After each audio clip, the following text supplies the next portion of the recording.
Inaz and the Two Unmarriageable Lovers. A novel by Dr. A. Ahmed. This story is narrated in 4 books. Book 1. Copyrights. All rights are reserved. No part of this book may be reproduced, stored in a retrieval system, or transmitted in any form or by any means without the prior written permission of the author, except by a reviewer who may quote brief passages in a review to be printed in a newspaper, magazine, school journal, or university article. This novel is a work of fiction, but the entire story is based on the real love story of 2 unmarriageable lovers. Therefore, all names, characters, places, and incidents are either the product of the author's imagination or are used fictitiously. Any resemblance to actual persons, living or dead, events, or locales is entirely coincidental. Chapter 27. The Beautiful Joseph. In Islamic theology, Joseph, the son of Jacob and the brother of the 11 patriarchs of the Jews, is considered to be the most beautiful human being ever created by God. His beauty surpassed that of the woman. The Quran said, in Surah Yusuf 12, verses 30 to 31, the Egyptian women cut their hands when they saw how beautiful Joseph was. According to these verses, some Egyptian women were cutting vegetables with their knives at a banquet. When the beautiful Joseph walked in, the women became so enamored with his unmatchable beauty, and therefore they cut their own hands instead of their vegetables. So, in India in the city of Bombay, some Sudanese students saw a handsome Ethiopian boy and they are struck by his marvelous beauty and therefore began to call him Sayyidina Yusuf, which means our beautiful Master Yusuf. Some of them are lusting after his remarkable beauty, and some tried to go ahead and entice him into sexual deals. Nevertheless, the handsome Ethiopian boy is not gay and hence he frustrated all their efforts. One of those homosexual students is from the dreadful terrorist group of the Muslim Brotherhood. He had tried to rape the lovely Ethiopian boy. That homosexual terrorist attacked the beautiful Joseph in his bed and tried to rape him. The extremely handsome Ethiopian student happened to be living with him in the same foreign student's hostel room. Fortunately, the lovely boy called for help and some African students responded and rescued him at the right time. They then called the Bombay police and got the gay Sudanese terrorist student arrested and thrown behind bars where he belonged. After that shameful incident, the beautiful Ethiopian boy began to have peace of mind for a while. The Sudanese students continued to lust after him, but no one of them had tried to make a sexual move on him again. However, the troubles erupted again when a Sudanese girl fell headlong in love with the beautiful Yusuf, or the prophet of beauty Joseph. The anger of the Sudanese students has many reasons. It is not because the beautiful boy is not a homosexual who loves the same sex, but turned out to be a heterosexual who loves the opposite sex and fell in love with a girl. Also, it is not due to the fact that the girl is a Sudanese like them, and none of them got her. In addition, the reason for their wrath cannot be attributed to the obvious fact that their girl fell in love with a foreigner. Sudanese students, like other Arab students, will never permit their girls to fall in love with non-Sudanese students. Many of them have no objections if a Sudanese girl fell in love with a Sudanese boy. But in no uncertain terms, they cannot allow a Sudanese girl to fall in love with a non-Sudanese boy. Moreover, they all love to fall in love with non-Sudanese foreign female students. Of course, the heart desire of each and every one of them is to fall in love with an Indian girl and marry her and take her as a lovely bride to his country, which is a rare occurrence. An Indian girl will rather prefer to fall in love with a dog or marry a pig, but not a black Arab boy. I know the phrase, a black Arab boy, is an oxymoron statement. No human being can be an Arab individual and a black person at the same time. Just like saying, my girlfriend is black and white at the same time. Accordingly, we need to explain that paradoxical statement. This will help us to explain why the unmarriageable lovers, Tariq and Inaz, had failed to reap the fruit of their love, and eventually their roads had parted forever. Since that fateful day of confrontation and disgusting racist attitudes, the 2 lovers had burned all their bridges. There is no way that they can be together again as a loving boyfriend and his beloved girlfriend or get married. In fact, from that day onwards, due to their racial differences, Tariq and Inaz became enemies rather than friends. The Arab girlfriend concluded that her African boyfriend once again left her to be slaughtered in honor killing due to her love for him and walked away. Whereas her African boyfriend became convinced by his family that the Arab girl is not true in her love for him, and hence he decided to look for another girl who must love him no matter what his color and his racial background is. A girl who should agree to marry him and not say to him they are unmarriageable lovers. At any rate, Islam, by virtue of its class distinctions, had created in Sudan a new breed of species of human beings known as Black Arabs. If a black man claims that he is a white man or vice versa, you will think that that person is either mentally retarded or a crazy person. The Muslim Arabs' invasion of Sudan resulted in the country being renamed Arid al-Sud, from which came the name Sudan, or the land of the black people. Before the Arabs invaded Sudan, it used to be called the Kingdom of Kush. It was a Christian kingdom. The Arabs conquered the Christians of Kush and forcefully converted them to Islam. They killed those Christians who refused to convert and raped their women. Those raped female captives were black African women. As a result of the mass rapes of the Sudanese Christian women and their Arab captors, a new breed of people came into existence and claimed Arabic descent. They are black. From head to toe, they are Africans. Even so, calling any of them an African will result in a death threat for the insult. You will be insulting him as a Zongi, which means a black slave or inferior African Negro. As we have mentioned, the phrase Black Arab is an oxymoron statement. These two words, Arab and black, cannot exist in the same sentence. The Arab is reddish and Semite. Jews and Arabs are the descendants of Sam, the son of Noah, and that is why they are called Semitic people. The African man is black and Hamitic, a descendant of Ham, the son of Noah. White people of the Western countries and Indians, the inhabitants of the Hindu Valley, are Japhetic people, the descendants of Japheth, the son of Noah. Having said this, those black Sudanese Arabs considered themselves to be masters and the original African Sudanese people, their slaves. This evil form of racism started when Sudan ceased being a Christian country. The conquering Muslim Arabs, as is their custom, treated defeated African Christians as their sabaya, which means female war captives. As captive women, they were subject to being raped without the need of their rapists marrying them. Children born out of these forced unions are called the Aulad al-Jawari, which means the children of black female slaves. Their mixed lineage gave them a lighter dark skin color as compared to the native black African Sudanese. Those children would later claim to be pure Arabs and follow in the footsteps of the very people who sired them. Despite the vernacular black complexion and the afro hair, they still claim to be true Arabs, and some claim direct descendants of the Prophet Muhammad. As we have already seen, Inaz, her husband Osama, and their families made that claim. Having explained that, let us figure out why those Sudanese students at Bombay University have collectively stood against the union of their Sudanese girl with the beautiful Ethiopian boy who is called the lovely Joseph. Here neither racism, nor color, nor beauty can be the reason for their protest. The beautiful Ethiopian Joseph is white and very handsome. In actual fact, to use their own criterion, he is even more beautiful than his Sudanese girlfriend. Well, the first reason for their rage, the beautiful boy is not a Sudanese. The second reason, the beautiful Joseph is not a Muslim. Thirdly, the handsome Ethiopian student is an uncircumcised infidel Christian boy. Islam allows the Muslim man to marry a Christian woman, but it strongly prohibits a Muslim woman to marry a Christian man. So, their anger boils down to a religious reason. For those fanatic Sudanese students, religion is more addictive than drugs. The majority of them are ready and will never hesitate to die for their Islamic religion. For the sake of upholding the precepts of their religion, they can blow their bodies into smithereens.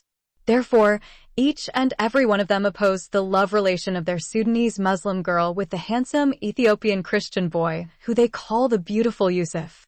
To put an end to such an abominable love affair, those Sudanese students turned the city of Bombay upside down, and with that, they turned the life of each one of those two unmarriageable lovers into a living hell. Chapter 28. The Most Hated Sudanese Girl. The beautiful Yusuf is an Ethiopian foreign student studying at the prestigious University of Bombay. It is considered the best university among over 300 universities in India. He is a freshman student in his first year. He is working towards a medical degree. His mother is an exceptionally beautiful Ethiopian woman, while his father is an extremely handsome Greek man. This rare combination has gifted him with the physical virtues of beauty, health, wealth, and strength. He is also a highly intelligent student. Those intellectual qualities as well as physical virtues made him appealing to anyone who sees him. He is attractive to the opposite sex as well as the same sex. But, as we have already mentioned, he is a heterosexual person who gets attracted only to girls. Every female student in his class is fascinated by his remarkable looks. Many extraordinarily beautiful Indian girls are interested in having a love affair with him. Therefore, he rejected all girls and fell in love with only one girl, and that girl is a Sudanese student. She is an incredibly beautiful girl and also a highly intelligent student. She is a new female student studying at the prestigious University of Bombay. She is doing medicine at the same college and in the same class where the beautiful Ethiopian boy is studying. Their love affair took place and developed in stages. It began as compassion, developed into help, progressed into understanding, culminated into friendship, and finally climaxed into strong emotional attachment. Accordingly, their love affair is not like that of a handsome boy who saw a beautiful girl and the two fell in love with each other at first sight. It is also not as of a male and a female who got attracted physically to each other and their sexual needs have drawn them together. It began when the handsome Ethiopian boy noticed that his Sudanese female classmate is the most hated and persecuted girl he has ever seen in his entire life. The bitter hatred and cruel persecution have mainly heaped upon her from her countrymen and women. Even many Arab students and African Muslim students in India despise her. Every Sudanese student hates her with bitterness and openly persecutes her. By the way, when this report has been written, there are 1,400 Sudanese students at the University of Bombay. All of them are Muslims and all from North Sudan. There are also 400 Sudanese Christian students from South Sudan. We should ignore the Sudanese Christians because they are not involved in the hatred and persecution of that Sudanese Muslim girl. Each and every Sudanese Muslim student wants her to be deported back to Sudan. Even, as we shall see later on, the Sudanese embassy in New Delhi tried through legal and illegal means to get her extradited by the Indian police authority to her native country. So, the handsome Ethiopian boy began to pity that lonely Sudanese girl who is the most hated girl he ever came across in his life. He decided to talk to her and ascertain the driving motives for such reckless hatred by her own fellow citizens. Through other Sudanese students, he heard hundreds of stories about her. All those stories are negative. He was told before she came to Bombay she used to study at the University of Pune, and she used to live in open adulterous relation with another Sudanese boy. They used to stay together in the same apartment and sleep in the same bed. He was also informed that she was a prostitute in Pune. She used to sell her body to any foreign student or an Indian man who was interested in cheap sex. To hide her shameful adultery and prostitution business, she married a Sudanese boy who was gay and having his own boyfriend with whom he used to practice disgusting sodomy. The boy agreed to marry her because he wanted to prove to his countrymen and women that he was not gay and has no male lover who fucks him as a man fucks a woman. So, it was a marriage of convenience, but in reality, the two never had sex together. Therefore, she had another Sudanese boy who used to fuck her and also worked as her pimp who connected her with other guys who were looking for cheap sex. She used to love her pimp and called him her favorite boyfriend. But she was like a bitch who had many dogs who fucked her and paid her money for sex. Even old Muslim men used to visit her brothel house and fucked her and paid her a lot of money. She also used to sell drugs and liquor to her customers. She also used to have an iron post in her basement and used to strip naked and dance around it while she was in her bra and underwear and entertain her sex clients. So, for the Sudanese students in Pune, she was like a walking and talking scandalous Muslim girl. They called her the open pussy and shameless Sudanese girl. Eventually, the news about her adultery, prostitution, and shameful life in India reached the ears of her Arab family in Sudan. As a consequence of that, her father came to India and took her back to Sudan. He did not recognize her marriage with the gay Sudanese boy. He even tore her marriage certificate and threw it in the face of her husband.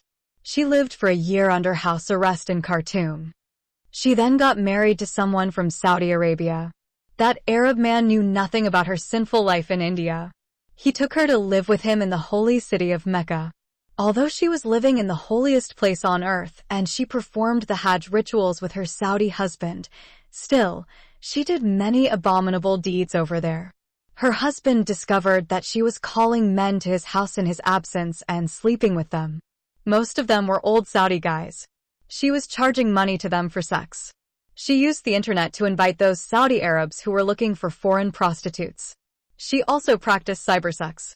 In addition, her husband caught her many times having verbal sex with her Saudi clients. She used to remove all her clothes and become fully naked and then insert her fingers in her pussy and masturbate before her computer and entertain her clients. As a consequence of that, her husband often tied her up and severely flogged her with a stick and whip. No matter how many times he hammered her, he could not amend her immoral behaviors. Finally, her husband gave her the last warning. He told her under oath, by placing his right hand on the Holy Quran, if he catches her again red-handed while practicing cybersex, he will kill her. Due to the fear of being slain in an honor killing, she ran away from his apartment. She cut her hair and dressed up as a tomboy and fled when her husband was away at work. She then went to the Sudanese embassy and tried to fool the officials by claiming that she was a boy. She said she came to perform the Hajj rituals, but her passport, visa, and money were stolen. She claimed that some Arab gangsters attacked her and robbed her of documents and money while they were pointing their loaded weapons at her face. The embassy officials saw through her deception and reported her to the Saudi police authority. She then changed the version of her story and told the police that she ran away from her apartment because her husband had sold her as a female sex slave to 15 of his Saudi friends who all raped her until she became pregnant with an illegitimate baby.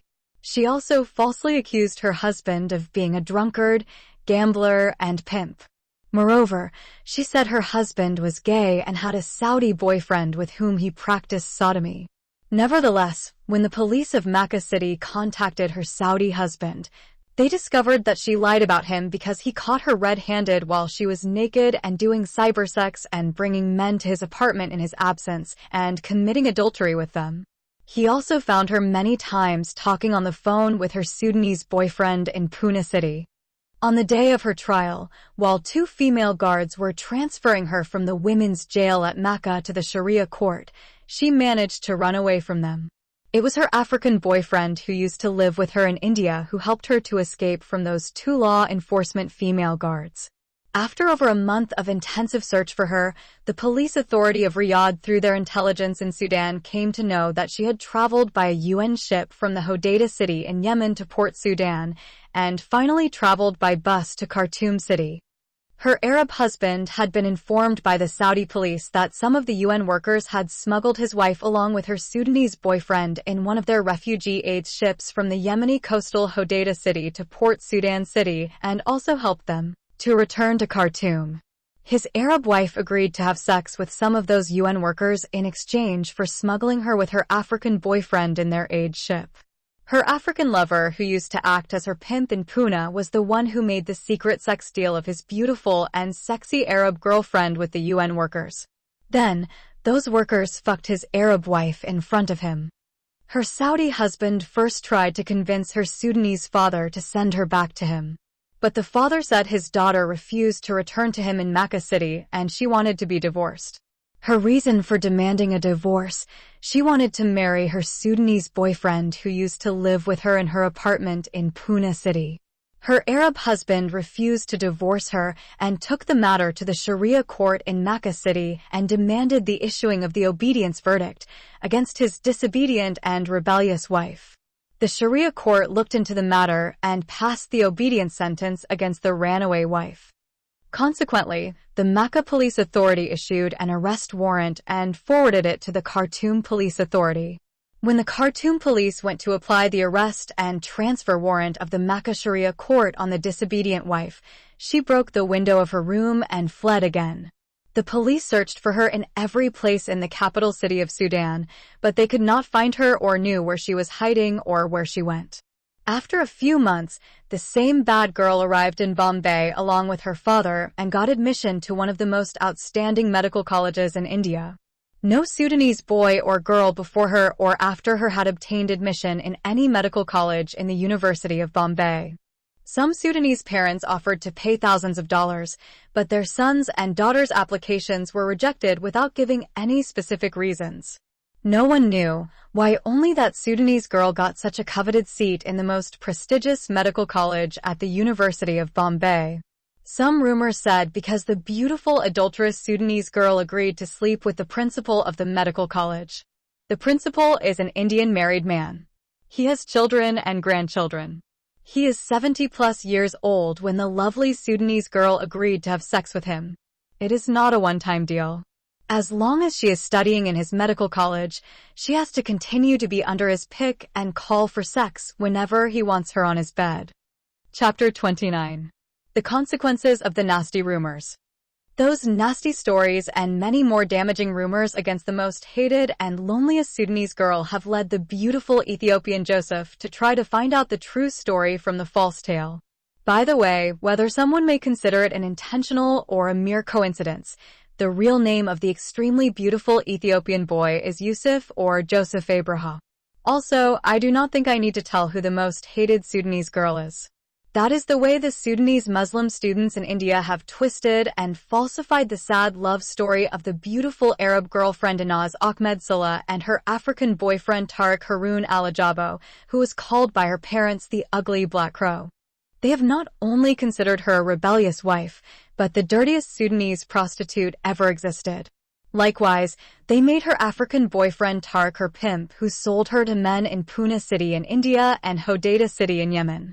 Finally, they converted her handsome Arab husband Osama, who sold her as an unpaid sex female slave through gambling to 7 of his Arab friends into a Saudi husband and the most righteous man ever existed. Anyhow, as we have already mentioned, the two classmates, Inaz and Joseph's love affair developed gradually from a mere mixture of compassion and curiosity to a powerful emotional attachment. There is not a single day will be passed without Joseph hearing 2 or 3 new nasty stories about his classmate Inaz. Every morning and every evening, whenever he goes to have his breakfast or dinner in the hostel cafeteria, the beautiful Joseph hears some ugly reports about the infamous Sudanese girl. The lovely Joseph is staying in the International Students Hostel. There are 500 foreign students in that hostel, of whom 200 are Sudanese. And whenever the beautiful Joseph comes to have his meals, 6 to 8 Sudanese students join his table and order their food. Sometimes, some of them just sit near him and stare at his perfect form and imagine all kinds of fancy sexual possibilities. Even those who are living outside the international hostel and those visitors from other cities come over there to have a glimpse of look at the marvelous beauty of their beautiful prophet Joseph. So, the lovely Ethiopian Joseph Abraha is a kind of a Bollywood or a Hollywood celebrity such as Elvis Presley or Amitabh Bachchan in the foreign students' hostel in Bombay City. Nevertheless, when the beautiful Joseph became friendly with the despicable Sudanese girl Inaz Ahmed Salah, he lost half of his fans. Over a night, he has been transformed from an angel to a demon. Before we narrate the heavy persecution he is facing as a consequence of his friendship with the infamous Sudanese girl, we have first to tell how such an unlikely love relation happened.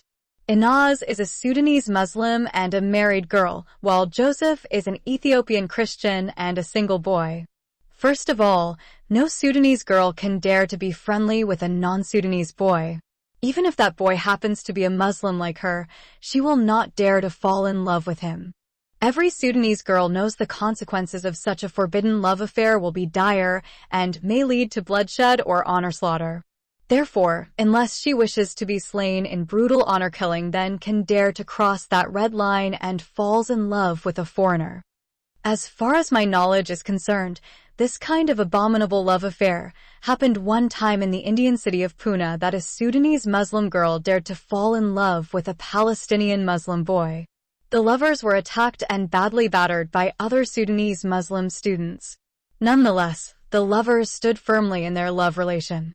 They took the matter to the Indian law enforcement and got many of their perpetrators arrested. After that, the lovers got married according to the Holy Quran of Allah and the Sunnah of His infallible Prophet Muhammad. By having halal Islamic marriage, they expected the cause for their persecution would end. Even so, the Sudanese students informed the girl's brother, who was working in the state of Qatar. The brother at once flew from Doha City to Pune City and hammered the shit out of his rebellious sister and left her half dead. No one called the cops on him, or he took his dying sister to the hospital. When his rebellious sister, who had been savagely and mortally beaten by him, somehow had recovered her honor-killing slaughter attempt, he then shipped her back to Khartoum City. Without divorcing her from her Palestinian husband, a week later, the sister was contracted in marriage to her cousin brother. Her new husband was jobless and had never been to school in all his life. Secondly, no Muslim girl can do such an abomination as Anaz has done by being a girlfriend to a Christian boy. This restriction is imposed by the Holy Scripture of Muslims. The Quran says, "O ye who believe, take not the Jews and the Christians for friends. They are friends with one another. And whoso among you takes them for friends is indeed one of them. Verily, Allah guides not the unjust people." Surah Al-Ma'idah 5, verse number 52. The eminent Muslim scholar, Sheikh Muhammad al-Hanoudi, a member of the North American Council, states, "If Allah is the one who prohibits a Muslim woman from marrying a non-Muslim, then we as Muslims are supposed to believe it and to take it. As a matter of faith, you cannot become a Muslim unless you accept everything when it is ordained by Allah or carried out by His Messenger." The Quran says, "O ye who believe, put not yourselves forward before Allah and His Messenger." See Surah Al-Hujurat 49, verse 1. Also, the prominent Muslim scholar, Sheikh Yusuf al-Qaradawi, in his well-known book, The Halal and the Haram, the Lawful and the Prohibited in Islam, states, "It is haram, forbidden, for a Muslim woman to marry a non-Muslim man, regardless of whether he is of the people of the book, Jews and Christians, or not."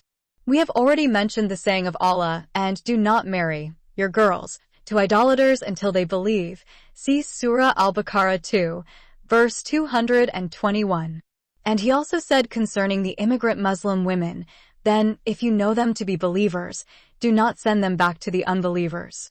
They are not lawful for them as wives, nor are they lawful for them as husbands." See Surah Al-Mumtahina 60, verse 10.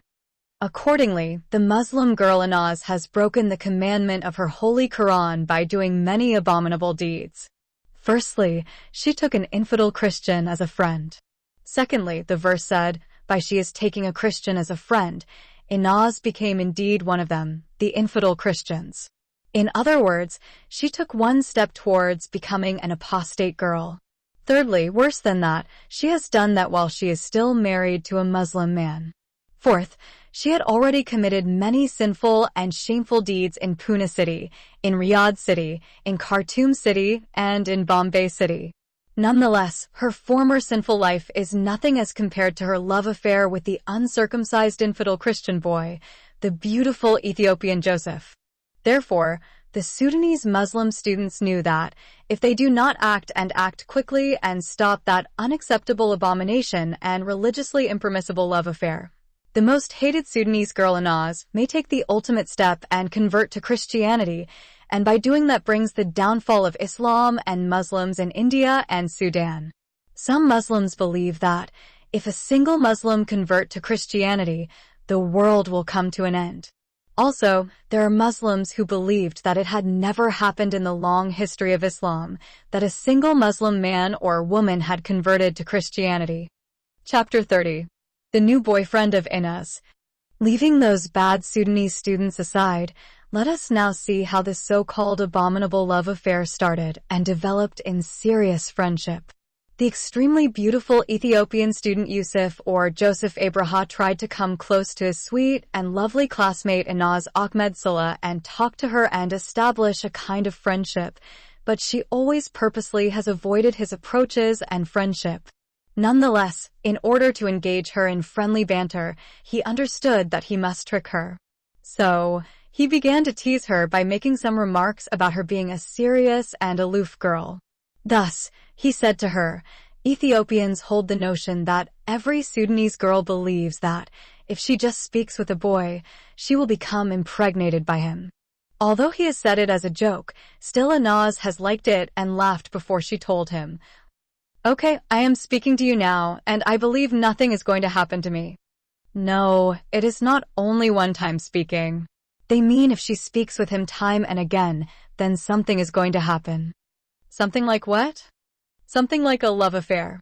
We Ethiopians heard that Sudanese people consider love between the man and woman is a serious crime punishable by the Sharia law. Although Inaz knows there is some truth of what he has said about the social life in Sudan, still she has tried to refute his claim. That is totally wrong. I had fallen in love with a boy before and no one stopped me or sent me to jail. Most probably you didn't marry your lover. Your parents had arranged your marriage with another boy whom you didn't love. Inaz has been shocked when the handsome Ethiopian boy told her exactly what had happened in her life. Even so, she continued to defend her religion, Muslim people, and Sudanese society. Don't think every Sudanese girl cannot marry her lover. Of course, some girls can do. But I'm talking about you. Had you married your lover? Inaz hesitated before she admitted she had not. Why did you listen to your parents and left your boyfriend and married a man whom you didn't love? Because we were unmarriageable lovers. Moreover, the boy I had married is my cousin. What do you mean by unmarriageable lovers? Even if I tell you, you still won't understand it. You need to be a Sudanese to understand what I mean by unmarriageable lovers. Although you have not told me, still I can make a guess. I think your lover is a Christian boy. I know Muslim girls are forbidden to marry non-Muslim boys. Yes, Islam doesn't permit a Muslim woman to marry a Christian man. But my boyfriend is a Muslim like me. Then why you didn't marry him? I would have married him if I could. But what? Why do you want to know that? And why do you ask me all these personal questions? Inaz spoke those words impatiently. Oh, sorry. I hope I haven't hurt your feelings. It is okay. I do not blame you for anything. I just hate my past life. Please, if ever you speak to me again, refrain from talking to me about love. I hate the word love. It is only true in books of fiction and movies. The first conversation ended on a sour note. The beautiful Joseph Abraha avoided talking to the lonely and most hated Sudanese girl Inaz for some time. He felt that she had blocked his inquiry into her personal life. Initially, he wanted to talk to her about her past life and find out the true tale from the false story of the nasty hundreds of rumors he had been told about her, but she put a secure lock on the door of her past life. A few days later, it is Inaz herself who resumed the conversation again. So, Inaz said smilingly, I haven't become pregnant even though we talked for over an hour last Monday. Come on, Inaz, Joseph said happily, today is Friday. Just 5 days have passed since we talked. At least we need to talk for a month, then you can go for a pregnancy test. So, you're another naughty boy. It means you aren't so reserved and innocent as all other girls are saying about you. Why are the other girls talking behind my back? Every girl wishes to talk to you, but they all said, you're ignoring them because you are reserved and very likely in love and engaged to a pretty girl in Ethiopia. I have no fiancé or girlfriend in my country or in this country. Then why don't you have a girlfriend here? After all foreign students are crazy after Indian girls. They are more beautiful than the Arab chicks and African girls. Not me. If I fall in love with a girl, then my love must be motivated by her inner beauty and not her external looks. Wow! You are just like me. I had fallen in love with a boy who everyone hated and called an ugly black crow.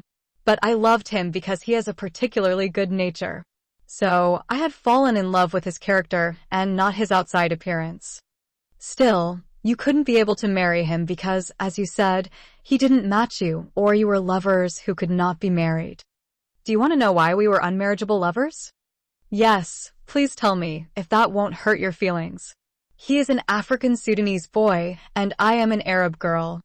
So, what is wrong with being an African? I am an African and I have an Ethiopian mother. Married. In Sudan, Arabs will never give their girls in marriage to Africans. That is racial discrimination. Yes, it is racial bias, but girls in my country have no choice except to follow their family's selections for them and marry what their parents choose for them.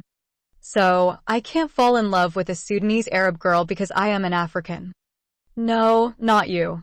A boy like you, if he is a Muslim, can marry an Arab Muslim girl. But I am an African. No, you don't look like an African. You are very handsome and even whiter than we Arabs of North Sudan. So, because of the black color, the Sudanese African boys are unmarriageable with the Sudanese Arab girls. You really hit the nail on the head. Inaz, I really want to meet you outside the college and talk to you. Talk to me about what? About many things. I just want to hear the version of your life story told by you. To be frank with you, Inaz, I heard many bad things about you, spoken by your own countrymen. But I do not believe that they had told the truth about your sad past life. Your face reveals suffering and abuses. It also tells me you are an innocent girl. I believe you had been terribly abused by your own people. Inaz has wiped some tears from her eyes before she said, "But if I tell you, Joseph, about my life story, what difference you can make? No one can change my past life. Even God cannot change our past." You are not right in your conclusion, Inaz. You need to speak out and expose those evil people who abused you and those Sudanese students who speak lies and nasty rumors about you every day. Therefore, you need to stand up on your feet and then fight for your rights against those students who spread nasty rumors about you. Inaz wanted to speak, but her voice got blocked by grief and her tears blurred her vision. She felt the beautiful Joseph's hands hold her hands. He then said softly, "Can we meet on Saturday evening at the Queen Necklace Seashore, which is near the International Students Hostel?" Inaz could not say by her mouth yes or no to his request. She only nodded her head in agreement. Chapter 31. Stand up for your rights. The first time in which the terribly abused and persecuted Sudanese girl Inaz met the beautiful Ethiopian boy Joseph is at the seashore of Marine Drive. It was Inaz who changed the place of their first meeting. She knows that the Sudanese students are like flies hovering all over the area around the International Students Hostel. They like to hang over there and tease every pretty girl who comes into that place. Some of them will follow any beautiful Indian girl for miles while they are staring lustfully at her backside and long hair. They know if they touch her or say any bad word to her, she will scream or call the Indian cops on them and get them either hammered to death by the crowd or arrested and cast in the Bombay dungeon, which is worse than hell. So, Inaz Ahmed Sulla talked to the Ethiopian Joseph Abraha on the following day and requested him to meet her near Chowpatty Beach at the Marine Drive area. She knew and understood that she will be digging her own grave if those Sudanese terrorist students spotted her talking to a foreign student like the beautiful Joseph. They will immediately jump to the conclusion that she is trying to entice the extremely handsome Ethiopian boy whom they call Sayyidina Yusuf al-Jamil, which means our beautiful prophet Joseph. They will not only attack her, they may as well harm the innocent foreign boy who dared to take their Sudanese girl on a date. Moreover, they may phone her father in Sudan and expose her. She knows her father will fly from Khartoum to Bombay and come and cut her into bits and pieces if he comes to know she is in love with a foreign Christian boy. Just behind the flyover bridge at the beautiful Arabian seashore, the lonely and the most hated Sudanese girl Inaz sat near the most beautiful boy she has ever seen in her life and thrown the door of her heart wide open, and began to narrate to him her tragic life story from the beginning. Her tears are continuously running, and her throat is choking again and again. Many times, Joseph comforted her and assured her she had done nothing wrong by falling in love with her African neighbor Tariq Haroun Alajabo. For the first time, Inaz found someone other than her African lover who is ready to listen to her and also believes in everything she is saying to him. The handsome Ethiopian boy has not tried to take advantage of a girl who is hated by everyone. He perceived that nothing could take her out of the grave she has been buried in it up to her neck except a sincere love of a man. Even so, Joseph has decided to keep himself at a reasonable distance. He sat near her, but his body never touched her body. The two of them are surrounded by Indian lovers from all directions. Every couple of those young Indians are freely kissing each other on the lips, and the Indian police are protecting them. If the handsome Joseph has taken her in his arms and kissed the pain and suffering out of her terribly abused being, Inaz will not have refused him. The first, second, third, fourth, and fifth meeting of the new friends went unnoticed by those unrighteous policemen of Allah, the Sudanese students in Bombay. Those policemen of Allah believe they have the right to watch over every Sudanese girl in India as her parents in Sudan will watch over her movements and correct and punish her for everything wrong she does which is against their religious teachings and social standards. So, every boy thinks he has the right to be a guardian to each girl from his country. By then, the most terribly abused and hated Sudanese girl's heart once again began to beat with new fresh waves of love. She has dived deep into the love of the most beautiful boy she has ever seen in her life. But she does not love him because of his unmatchable beauty. She loves his character, which is full of compassion, care, kindness, and true love. Likewise, Joseph's love for Inaz is a new kind of love. It is not selfish love. It is not erotic love. It is also not a passionate love or a lust for beauty and the body. His love is the kind of love that the Bible says about it. Love is patient. Love is kind. Love does not envy. It does not boast. It is not pride. Love does not dishonor others. It is not self-seeking. It is not easily angered. It keeps no record of wrongs. His love does not delight in evil, but rejoices with the truth. It always protects, always trusts, always hopes, always perseveres. Their love started as care and compassion from a loving boy towards an abused and persecuted girl and developed into a strong emotional attachment. The handsome Ethiopian boy discovered that Inaz is the sweetest and kindest girl he has ever met in his life. Likewise, the lonely and most hated girl has found someone to love her and care about her, whereas every boy and girl from her country hates her and considers her the immoral and having a bad character ever existed. For them, she is an abomination and a shame for Sudan. They call her the dirty prostitute who has an open pussy. In a mere span of 5 weeks, her buried body has been dug out of the grave and placed on a throne. She is now the beautiful queen who has a handsome king. She is transformed from the most hated girl to the most loved girl in the entire world. The handsome Joseph shed his marvelous beauty and aromatic fragrance on the dead spirit of Inaz and resurrected her back to life. Inaz realized that her Ethiopian Joseph is not a passive lover like her former African lover. Her lover Tariq had twice forsaken her and left her dying under the hands of her cruel father and walked away. He also accepted the unfair evaluation of his racist society about him. He never once asked her to forsake her cruel father and elope with him. When she said she was ready to abscond with him to Egypt and marry him over there, he did not believe her promise. He just passively accepted that as an African boyfriend, he is an unmarriageable lover with his Arab girlfriend.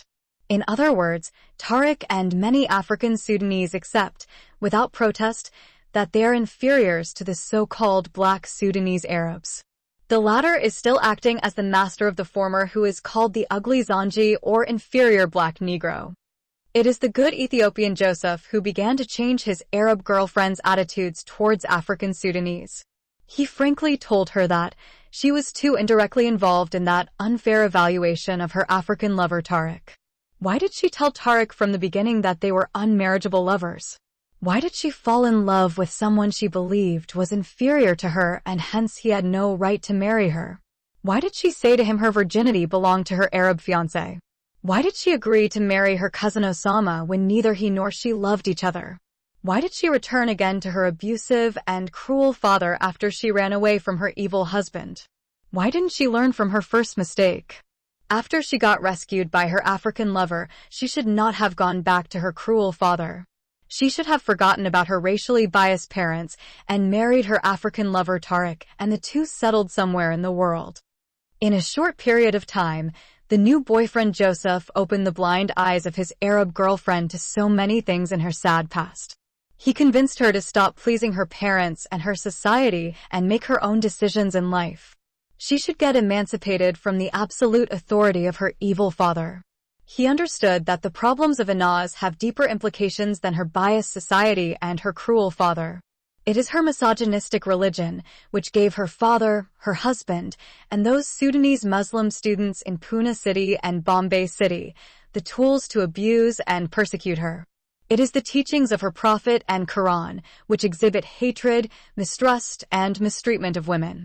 Nevertheless, the wise Ethiopian boyfriend knows that his Sudanese girlfriend is not yet ready to hear and accept such dire facts about her Islamic religion.